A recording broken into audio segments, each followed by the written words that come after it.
South Malacca में थाना कोतवाली एरिया में एक ही परिवार के 4 लोगों की हत्या हुई थी। उसमें 12 घंटे में पुलिस ने सफल अनावरण किया है और उसमें सनी गुप्ता नाम का अभियुक्त अरेस्ट हुआ है। उसके कब्जे से लगभग 1 किलोग्राम सोना और 360 ग्राम चांदी बरामद की है और उसमें तथ्य यह सामने आया है कि पुलिस की जांच में कि अभिषेक जो बेटा है उसको वीरेंद्र वैश्य और उसकी बीवी ने अपनी संपत्ति से बेदखल कर दिया था और अभिषेक वैश्य कर्ज में परेशान रहता था और थोड़ा सा अय्यास टाइप का आदमी था और गलत कामों में भी इन्वॉल्व था, इसलिए उसको पैसे की जरूरत रहती थी, लेकिन उसका फादर उसको पैसे नहीं देता था। इसी को लेकर के बाप से लड़ता रहता था हमेशा, हालांकि बाप उसको 1 रुपया भी नहीं देता था और आपस में लड़ाई होती थी। इसी को लेकर के अभिषेक और सनी गुप्ता ने प्लान किया कि 31 तारीख को 3 बजे सनी गुप्ता को अभिषेक ने बुलाया रॉड के साथ और बियर एंड आदि के साथ, और दोनों ने प्लान करके पहले अभिषेक ने अपने माँ बाप को और बहन को मारा और उसके बाद पूरा सामान जो गहना आदि चोरी और लूट ले लिया और नीचे आने के बाद इन्होंने अपनी दुकान पे आके बैठ गए और बंटवारा करने लगे। तो वहाँ पर दोनों के बीच विवाद हुआ आधे आधे सामान को लेकर के।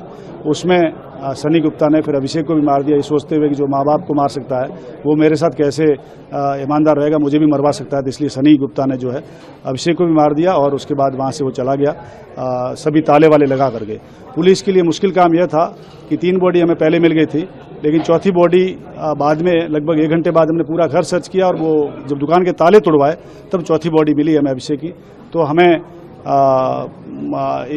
बस ये चीज़ पहले अभिषेक पे शक हो रहा था और वो बाद में शक सही भी निकला कि अभिषेक ने मारा था उन लोगों को, घर वालों को, लेकिन अभिषेक ने सनी गुप्ता के साथ मिलकर मारा गया था। अभिषेक का भी बाद में शव मिला तो यह भी बाद में तथ्य आया कि सनी गुप्ता ने अभिषेक का मर्डर किया था। सनी से इसका सर परिचय कैसे हुआ? और सनी उसी कॉम्प्लेक्स में एक दुकान है जो इससे खरीदी है इसने, उसी कॉम्प्लेक्स में कचौरी और आलू पापड़ी की ठेली लगाता है। उसी दुकान में एक दुकान ले रखी, बहुत छोटी दुकान, उसी दुकान में रहती। तो इसका परिचय कंटिन्यूस था और इसके साथ आता जाता था, अभिषेक के साथ बैठता था और वहीं से जो उसका परिचय हुआ। सर, ये बंटी बबली का एंगल भी सामने आ रहा है, ये किस तरह से सामने क्लियर किया गया? अभिषेक का दूसरा बेटा है, उसका नाम अश्विनी वैश्य है और वो और उसकी पत्नी बंटी बबली के नाम से पहले से क्राइम में इन्वॉल्व रहे हैं, चूँकि साइबर फ्रॉड्स में और तरीके के फ्रॉड्स में।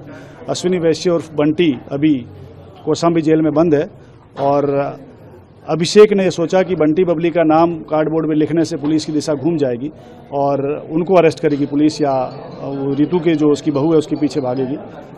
इसलिए उसने जो है कार्डबोर्ड पे और जो दीवार है उस पर बहू और बेटा आदि शब्द लिखे, लेकिन सीसीटीवी और सर्वेलांस के माध्यम से हमने सही अभियुक्त को पकड़ा और उसके बरामदगी उसकी जो है 100% बरामदगी गहनों की हमने करी है। पुलिस की भी लापरवाही है जिसके बाद पुलिस की स्पेसिफिक लापरवाही नहीं है, लेकिन हाँ जो चौकी है वो 100 मीटर दूर है तो आसपास गश्त समय से होनी चाहिए।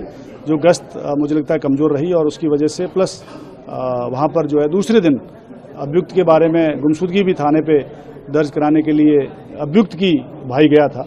तो अगर यह जो चौकी इंचार्ज और एसएसआई कोतवाली है टाइम से एक्ट करते तो घटना तो नहीं रोकी जा सकती, लेकिन घटनाक्रम को पहले खुलासा हो सकता था इसका। सीसीटीवी इसमें मुख्य रूप से सामने आया।